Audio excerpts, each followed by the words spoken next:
Bom dia a todos. Que a paz de nosso Senhor Jesus Cristo esteja com todos os corações. Nesta manhã fria de domingo, né? Difícil sair da cama, do nosso aconchego, da nossa zona de conforto, né? Mas a gente tem a obrigação, não é uma obrigação a cumprir, é a nossa trajetória, né? Que nós temos que continuar, né? Por causa de um friozinho que a gente vai deixar de estar no trabalho, né? O trabalhador tem que estar presente com a sua enxada na mão sempre, porque Jesus disse, ele estava sempre com a charrua nas mãos, trabalhando, né? Então, nós também temos que seguir essa metodologia que ele nos deixou.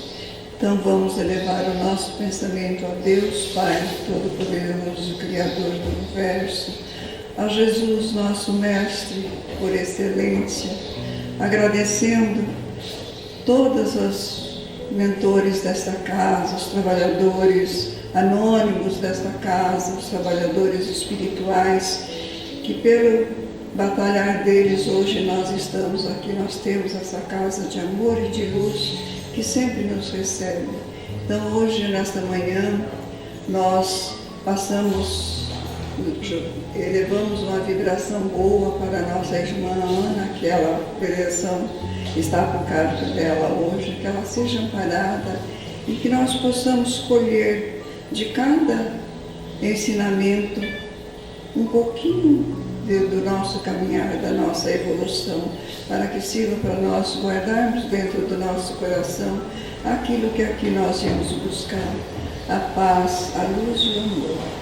Ser conosco, Senhor, que a Tua paz esteja sempre conosco, orando também nesse instante, pedindo aos mentores amados, aos ceareiros divinos, que tomem conta do Brasil, do mundo, que haja paz, Senhor, mas para pedirmos a paz lá fora, nós temos que procurar colocar a paz dentro de nossos corações primeiros. Aí sim nós possamos espargir a paz para o mundo todo. Que Deus nos ampare, Jesus nos ilumine e que esteja conosco hoje e sempre. Que a Tua paz permaneça em nós. Assim seja. Bom dia. Bom, a parábola escolhida hoje foi a do bom samaritano. Acho que é uma bem real, e essa semana eu estava lendo um livro do Richard Simonetti e ele compara com algo mais ou menos assim. Imagina você estar em uma rua, nessa rua tem um doente, caído, ferido, e passa por ela o médico, o enfermeiro, e todos passam adiante. Depois chega a minha vez. E quando eu passo, o que eu faço? Eu vou socorrer? Eu ligo para a ambulância? Fico reclamando, avisando lá na internet que olha, a ambulância não vem, reclamando. No fim, esse doente falece. E eu estava de carro, fiquei reclamando, e eu vou continuar reclamando das autoridades. Será que a culpa é só das autoridades? Será que eu não tenho parte nisso? Então, levantando-se um doutor da lei, experimentou Jesus dizendo: Mestre, o que farei para herdar a vida eterna? Respondeu-lhe Jesus: O que está escrito na lei? Como lês tu? Respondeu ele: Amarás o Senhor teu Deus de todo o coração e de toda a tua alma, de toda a tua força e de todo o teu entendimento, e ao próximo como a ti mesmo. Replicou-lhe Jesus: Respondeste bem, fazei isso e viverá. Ele, porém, querendo justificar-se, perguntou a Jesus: Quem é o meu próximo? E prosseguindo, Jesus disse: Um homem descia de Jerusalém a Jericó, caiu nas mãos de salteadores, que depois de o despirem e espancarem, se retiraram, deixando-o meio morto. Por uma coincidência, descia por aquele caminho um sacerdote, e quando viu, passou de largo. Do mesmo modo também um levita, chegando ao lugar e vendo, passou de largo.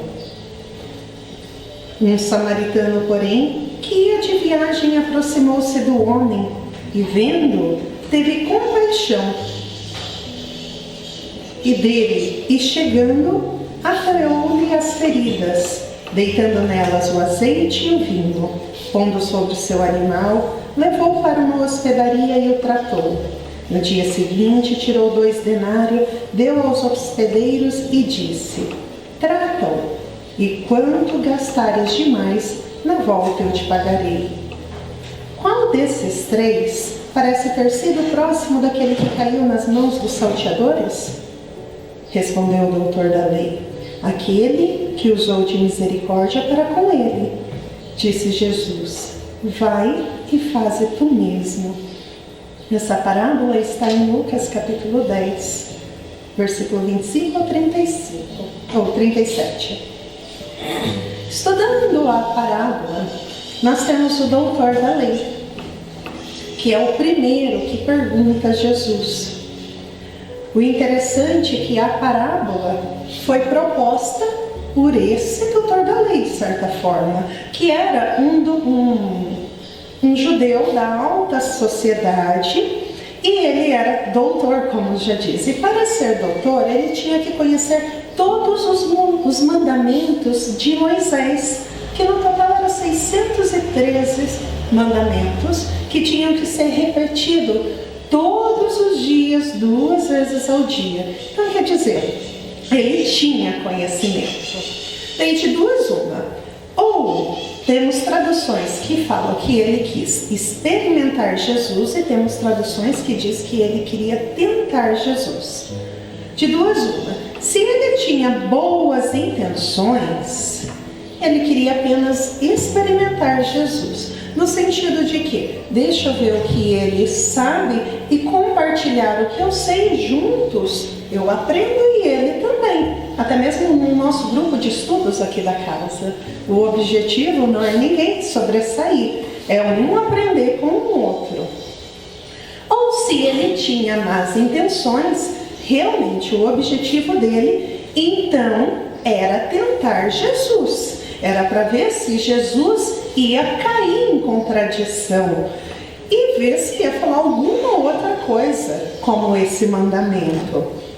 E mostra também que ele conhecia então a teoria e não conhecia a prática, porque desses 613 mandamentos, Jesus resume em apenas os 2, né? Um só, que seria a continuação do mesmo. Depois, nós temos Jerusalém. Jerusalém ficava no alto de um monte. Fica no alto de um monte. E lá tinha o templo de Salomão, também conhecido como o primeiro templo. Hoje, o que resta desse templo é um muro de lamentações. E Jerusalém era a capital política e religiosa dos judeus. Então, todas aquelas festas que tinham, todo o povo se reunia da igreja, né? Todas as festas da igreja, o povo se reunia em Jerusalém. E os judeus, que são descendentes dos hebreus, dos israelitas, conhecidos no Antigo Testamento, eles eram um único povo que acreditava em um único Deus. E comparando essa parte com a espiritualidade, o monte de Jerusalém representa subir, elevar as vibrações. Então, quando eu estou com altas vibrações, eu estou na mesma sintonia de Deus. Então, assim, as nossas provas ficam mais fáceis. Não é que vão desaparecer, não é que vai deixar de existir, mas a gente tem ali um conforto. E já Jericó, ele é situado no meio desses montes.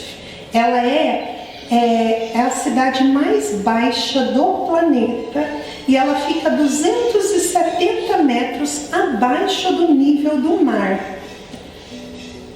Jericó é uma cidade palestina, fica a poucos quilômetros do Rio Jordão e aproximadamente 27 quilômetros que ele fica de Jerusalém.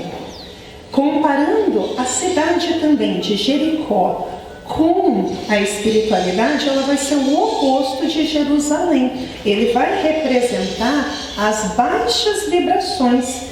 Quando eu estou apegado na matéria, nos vícios da terra, é mais fácil eu me distrair com o meu próprio orgulho e o egoísmo e nos afastar de Deus. Depois, na mesma parábola, nós temos o salteador, que é aquele que explora, ofende, julga. Mais uma vez, comparando com a espiritualidade, até hoje nós somos esses salteadores. E lembrando que, como Jesus ensina, como o paizinho falava, né, que quem pega na charrua não olha para trás. Quer dizer, quando você já aprende a verdadeira lei do amor, de caridade, você começa a fazer o bem e você não cai mais nessas tentações. Então, nós às vezes vemos, por exemplo, o próprio Cristo. Ele precisou baixar as vibrações para poder vir até a Terra.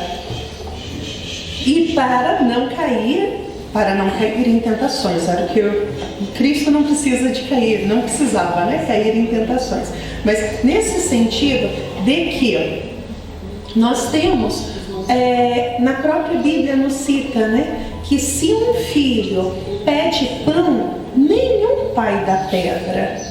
E se nós que somos imperfeitos não damos pedra para esse filho que pede pão, por que Deus vai deixar de nos dar o socorro? Em outras palavras, alguns livros nos diz que no umbral é o lugar que mais tem mães.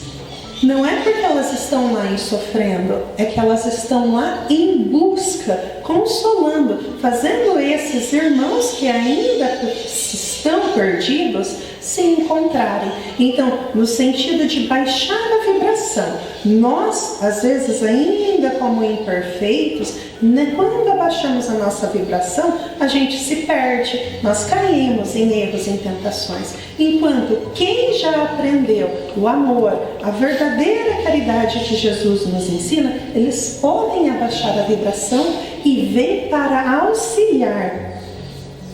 Então, isso provando mais uma vez, né, a justiça e o amor de Deus para cada um de nós, que Ele nos atende, nos socorre o tempo todo, só depende da gente. Depois, na parábola, nós temos o sacerdote, que ele tinha o mais alto posto religioso, ele era a lei. Ele sabia também que se tocar em algum morto, ele precisaria se purificar. Fazia parte das leis. Ele teria que subir novamente, passar por todo aquele ritual. Esquecendo que na mesma lei falava que caso não houvesse ninguém, a pessoa deveria perguntar, olha, tem alguém aqui? Tem alguém? Não tendo ninguém, seria a omissão de socorro. Mas esse sacerdote, preocupado apenas com ele, afinal, o que pensariam dele? Ele ter que voltar lá, se purificar, fazer tudo de novo? Ele mostra que ainda predomina o orgulho e o egoísmo. É até mesmo uma das respostas que o Allan Kardec pergunta aos espíritos na questão 785, que fala: qual é o maior obstáculo do progresso? E eles respondem: o orgulho e o egoísmo. Refiro-me ao progresso moral, porquanto o intelectual se efetua sempre. Tá aí a prova, né? Nós progredimos bastante, mas já passou há 2000 anos, essa parábola ainda se faz comum. Muitas vezes por causa do nosso próprio orgulho e o nosso egoísmo, que é o contrário da caridade e da humildade que foi tanto ensinada por Jesus. E se nós pararmos para pensar, os ensinamentos que Jesus veio trazer para a gente não eram coisas de outro mundo, não é coisas impossíveis, só depende de nós. Era simples o objetivo. É nós que ficamos aí desviando os caminhos, desviando o foco, ou nos distraindo com as tentações do mundo e mudando o percurso.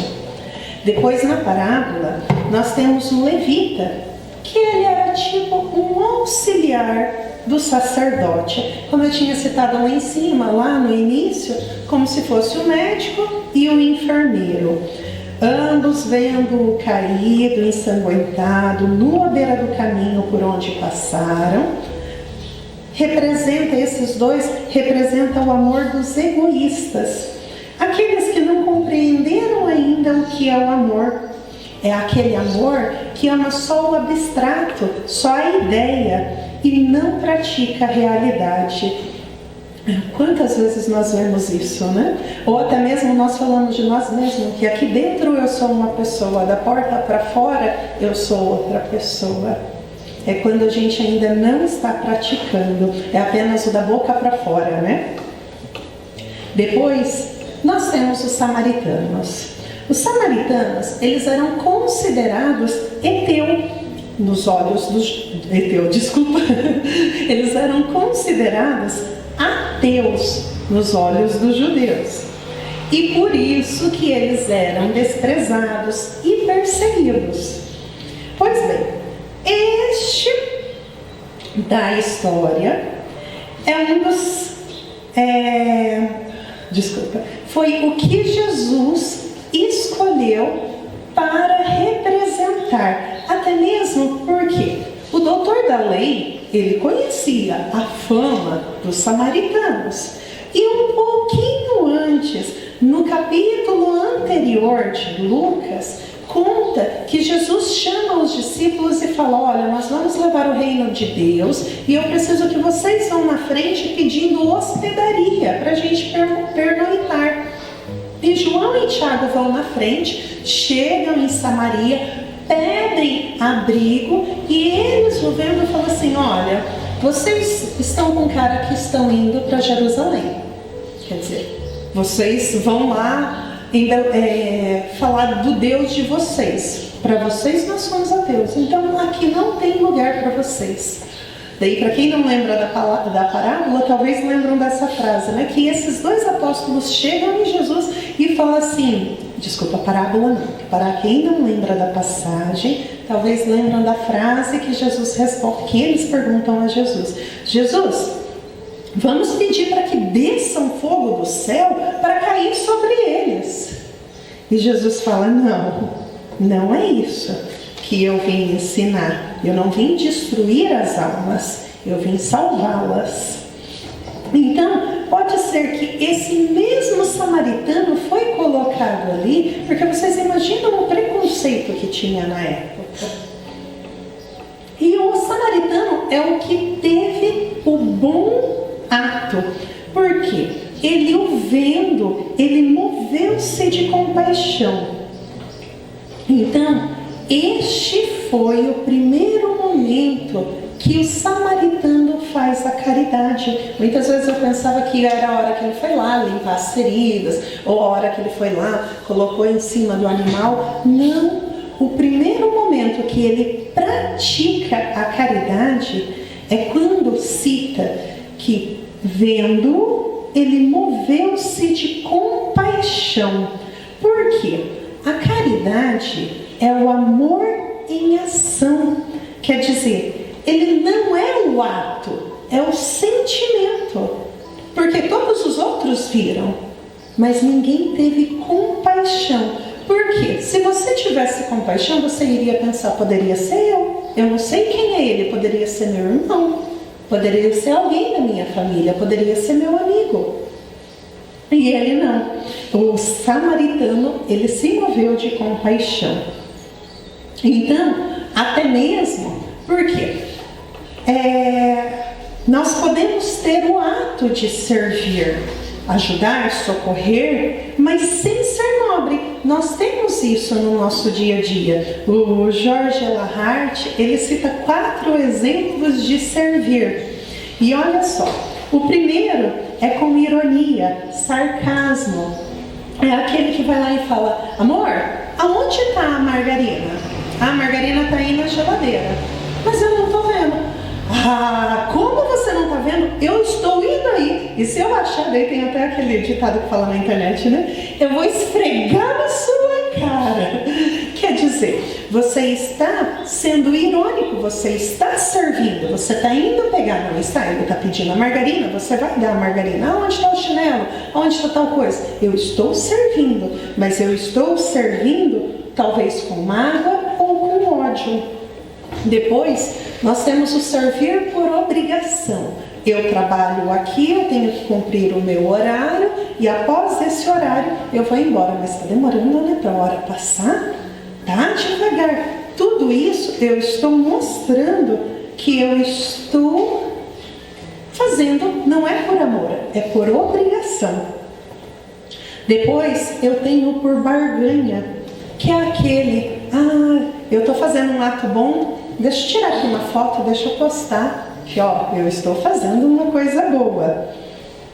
Ou então, quando nós fazemos, como na outra citação de Jesus, que ele cita lá do juiz. O juiz tinha a viúva, que a viúva ficava pedindo justiça.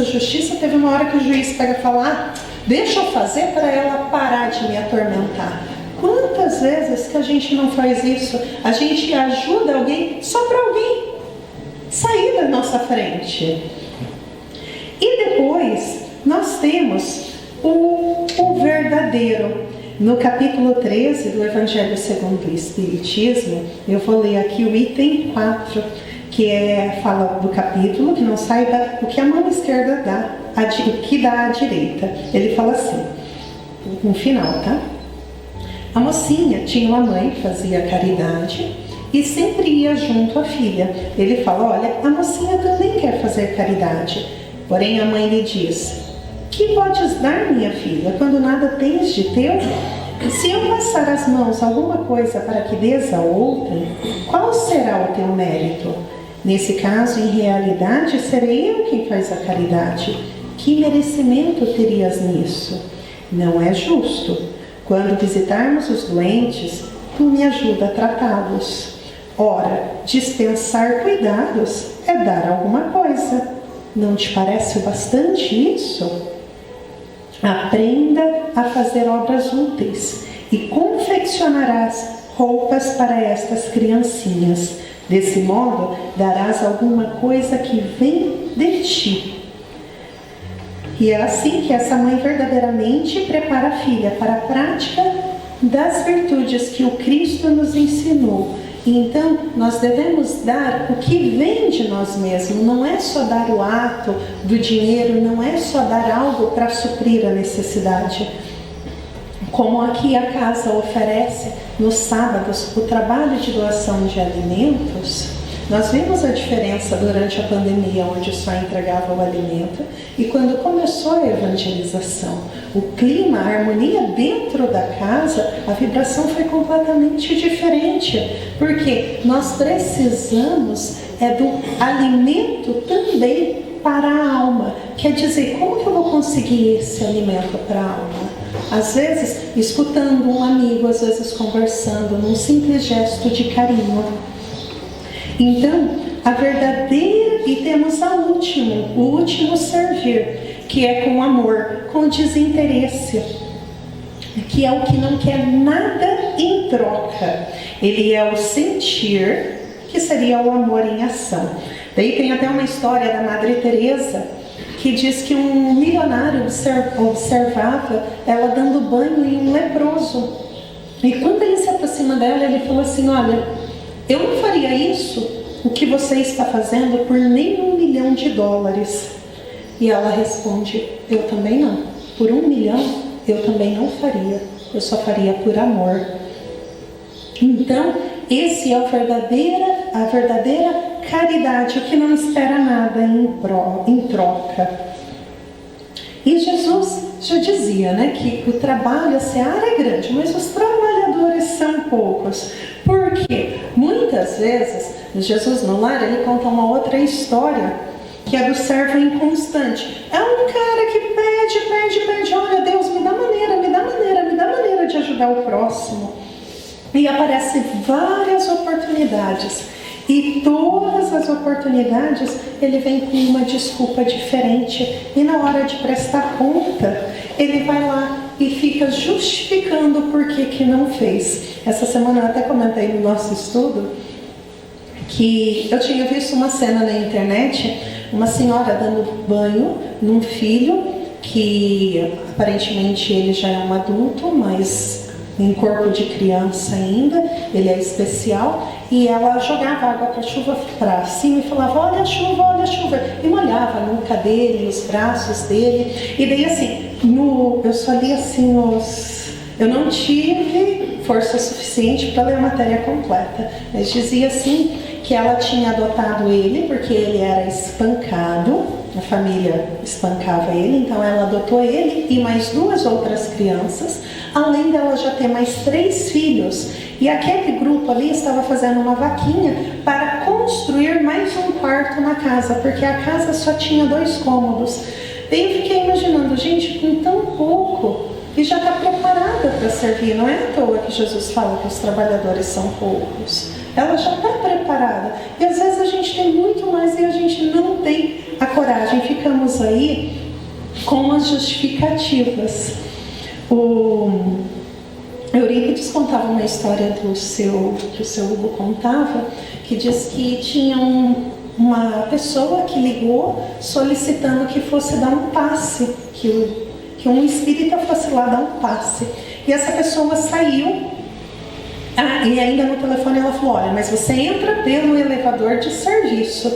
Essa pessoa foi no caminho pensando: nossa, que preconceito, tá pedindo ajuda e ainda tá mandando entrar pelo elevador de serviço, que ela não quer ajuda. Ou tem vergonha de falar que é espírita, qual que é? E daí diz que chegou lá, deu o passe, ele até esqueceu. Na hora de sair, a pessoa chegou nele e falou novamente: olha, por favor, na hora de descer, volta pelo elevador de serviço, porque eu esqueci de comentar com você que o elevador social está quebrado. Eu fiquei pensando quando eu escutei essa história: será que às vezes a gente iria dar o passe? Será que a gente não ia ficar, tá com preconceito, não quer que vá, então eu não vou, julgando sem saber o que está acontecendo. Então, em uma das passagens, Jesus está também em uma festa e chega até ele um pai pedindo para que vá socorrer porque a filha está morrendo. E Jesus abandona a festa e vai. Será que nós abandonaríamos alguma coisa para servir o irmão? Como diz Emmanuel, será que nós já conseguimos ir? Porque todos pedem apelo de Deus, mas muitas vezes a gente, a hora que quer a companhia ou quer a prova, a gente se afasta, né? Jerônimo Mendonça também tem uma história que conta. Jerônimo, para quem não sabe, ele era acamado e ele era cego e só movia a cabeça, né, Fátima? Só a cabeça? Só a cabeça. E diz que ele construiu um centro espírita da população. Uma senhora se comoveu com o pedido dele e foi até ele e disse: olha, meu filho, você com todas as suas dificuldades, trabalhando ativamente para a construção do centro, tocou muito forte meu coração, desta velha que já está desprendendo da terra. Que vergonha para nós, que somos perfeitos e nada fazemos. Moro distante e não possuo quase nada, e eu não poderia deixar de oferecer o meu auxílio. Então, eu trouxe aqui meia dúzia de ovos para o senhor tomar como gemada e ficar forte. O senhor precisa continuar falando e iluminando almas. É pouco que eu te ofereço, mas é de coração. Então, de certa forma, o próprio Jerônimo, ele foi um degrau, foi um passo para que essa pessoa fizesse o bem, mesmo sendo pouco. O importante é o ato, afinal, com certeza, ela também se moveu de compaixão. E finalizando, por que o viajante carregava o azeite e o vinho? Todas as lamparinas, elas precisavam de óleo para acender. E se ele usasse tudo no enfermo, talvez durante a noite ele não iria conseguir acender a luz. Mas ele não se preocupou com isso. E comparando com a espiritualidade, esse óleo representa a luz, a sabedoria. Depois nós temos o vinho, que era o suco da época. Eles escolhiam as uvas em época de uva e guardavam, e aquilo fermentava e transformava em um vinho. Então, comparando com a espiritualidade, ela representa a união, alegria, amizade e consolo. E é o ensinamento do Cristo, né? Luz e consolo. Se nós olharmos até em algumas versões dos livros dos Espíritos, ele tem como símbolo o cacho, a videira, né? E o próximo? O próximo, ele se move. Por quê? Se fosse só a minha família, Jesus teria especificado: e amarás a sua família como a ti mesmo. O próximo, hoje, o meu próximo, agora, neste momento, são vocês. Daqui meia hora, meu próximo com certeza será outra pessoa. Talvez alguém que está no sinal, que está na fila do mercado. E o próximo, eles são todos aqueles que necessitam do meu auxílio, seja como palavra, como cuidados, como proteção. E não basta a gente ficarmos só dentro da igreja e não levar essa essência, esse ensinamento do Cristo para todos que precisam. Até mesmo no livro Cartas e Crônicas, também conta uma história de uma pessoa que está socorrendo no umbral, se eu não me engano chama lição no umbral. A pessoa está lá socorrendo e chega lá para e vou usar a palavra enfermo, fala: se você já me conhece, o que você está fazendo aqui?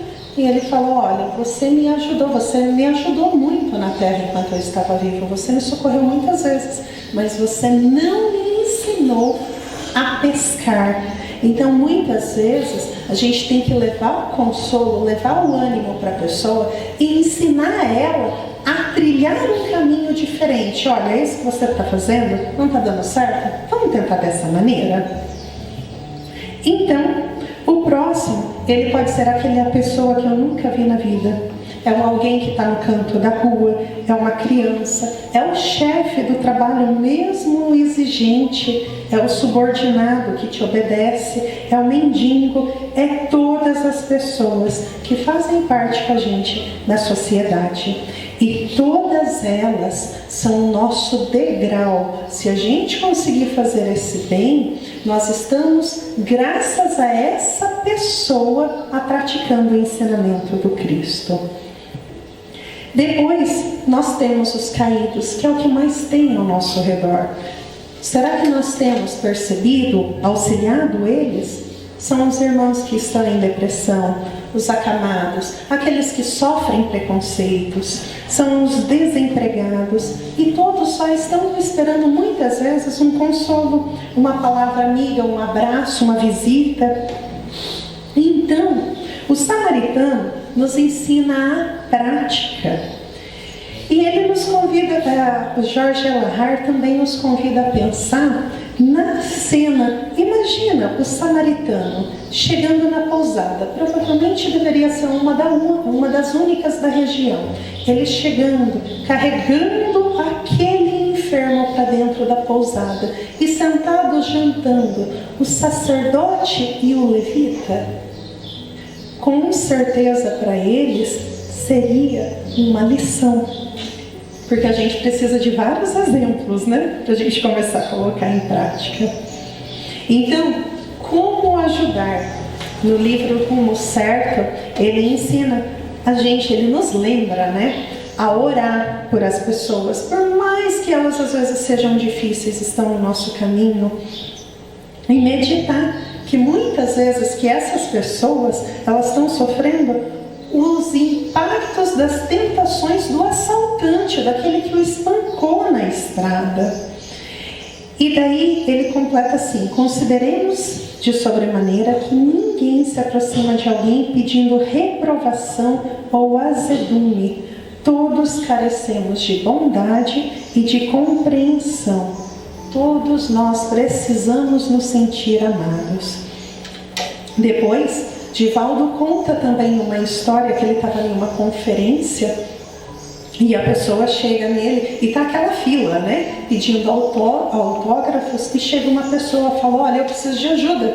Eu preciso que você me dê dinheiro para eu pagar minha conta de luz.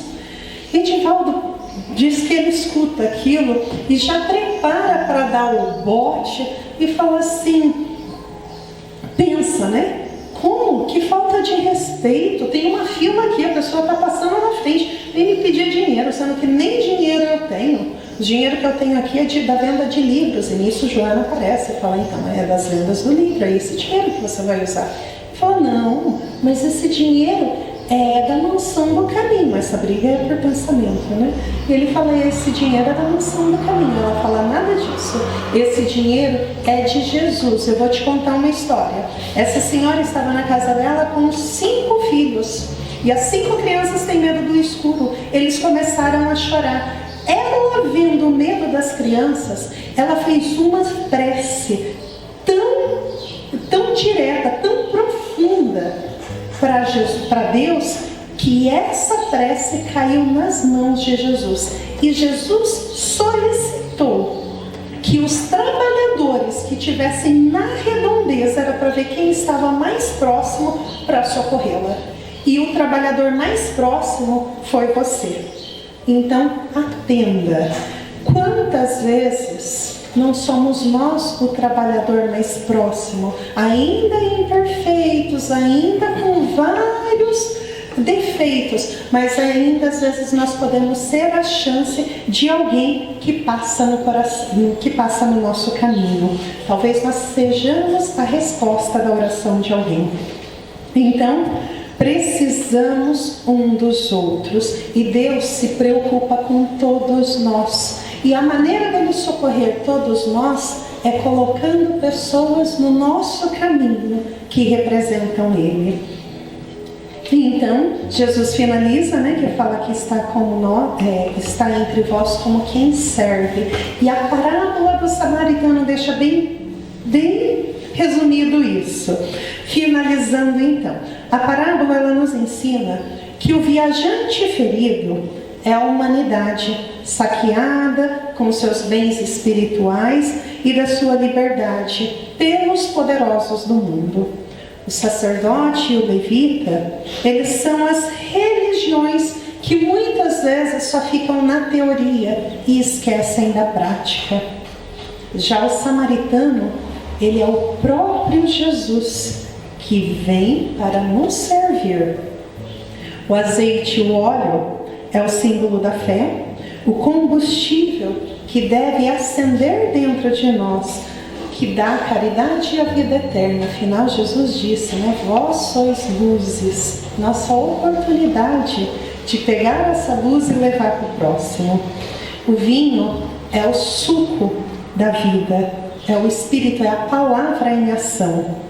Os 2 denários, ele representa a caridade e a sabedoria. Jesus fala, olha, o samaritano, estou te dando 2 denários. Nós temos, todos nós, perfeitos ou imperfeitos, nós temos dentro da gente a caridade e a sabedoria. Só depende de nós usarmos. O enfermeiro, é aqueles que já entenderam o significado dos ensinamentos. Uma irmã Dulce, o Chico, que eles não se preocupam em passar noites claras, eles não se preocupam, não têm medo da doença. Eles vão na luta para servir esse próximo. O hospedeiro é os que ensinam, os que receberam, que já praticam esses ensinamentos, como também citei, Irmã Dulce, Chico, Madre Teresa, várias outras, né? E na volta ele completa: eu pagarei, quer dizer, a consciência tranquila por termos feito todos os bens que nós podíamos. Essa é a nossa maior recompensa. E pensemos nisso com carinho.